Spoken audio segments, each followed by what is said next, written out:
সুপ্রিয় দর্শক, daily live news 24 আপনাদের স্বাগত জানাচ্ছি আমি নাজদিন। 5ই আগস্ট ক্ষমতা পরিবর্তনের পর বা দেশের যে বর্তমান সমস্যা চলছে সেই কারণে আসলে আমরা দেখেছি বিভিন্ন উপজেলায় এবং বিভিন্ন উপজেলার অন্তর্ভুক্ত ইউনিয়নগুলিতে ইউনিয়ন পরিষদ যে চেয়ারম্যান আছেন তারা কিন্তু আসলে বসছেন না বা স্বাভাবিকভাবে কার্যক্রম চলছে না। কিন্তু একদমই ব্যতিক্রম হচ্ছে সিরাজদি খান উপজেলার ইছাপুরা ইউনিয়ন, যেখানে যে চেয়ারম্যান আছেন সুমন মিয়া, তিনি কিন্তু প্রতিদিনই অফিস করছেন এবং অফিস শেষে বাসায় তার কাছে সাধারণ জনগণরা যাচ্ছেন। এক কথায় স্বাভাবিকভাবেই চলছে এই ইউনিয়ন পরিষদের কার্যক্রম। আমরা সেসব বিষয়ে একটু চেয়ারম্যান সাহেবের সাথে কথা বলবো যে অন্যান্য যে ইউনিয়ন পরিষদগুলি আছে সেখানে যেহেতু চেয়ারম্যানরা বসছেন না, কিন্তু তিনি বসে আসলে কিভাবে কার্যক্রমগুলি পরিচালনা করছেন বা সাধারণ জনগণের ভিতরে রাজনীতির পক্ষপাতিত্ব না করে কিভাবে সাধারণ জনগণের সাথে মিশে আসলে জনগণের সেবক হওয়া যায় সেসব বিষয়ে তার সাথে একটু কথা বলবো। কেমন চলছে 5ই আগস্টের পর?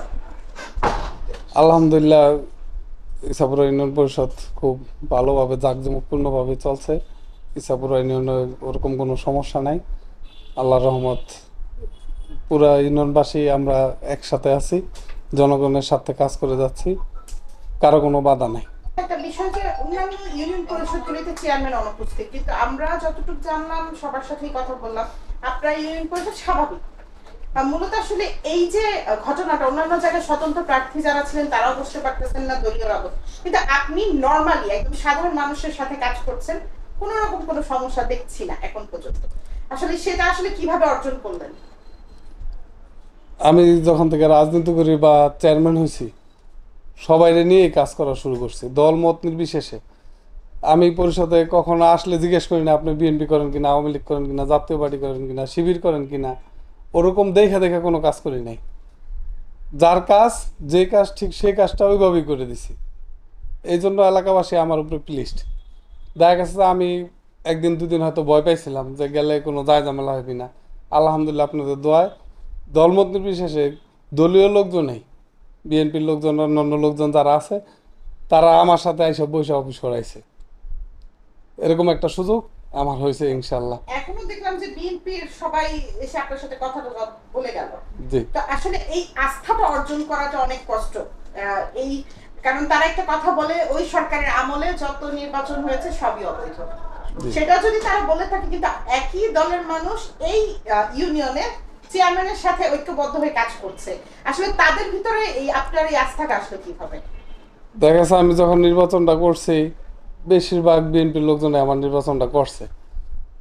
দেখা গেছে আমি যদি খারাপ হইতাম, সমাজে খারাপ কাজ করতাম, এর আগে মানুষের জবরদখল করতাম, মানুষের সাথে চাঁদাবাজি করতাম, তাহলে সেক্ষেত্রে বিএনপির লোকজন তো আমার সাপোর্ট দিত না। তো এরা সাপোর্ট দিয়ে আমারে পাশ করাইছে। এদের ভোট আমি অনেক বেশি পাইছি এবং মাঠে ঘাটে ওনারাই বেশি কাজ করছে।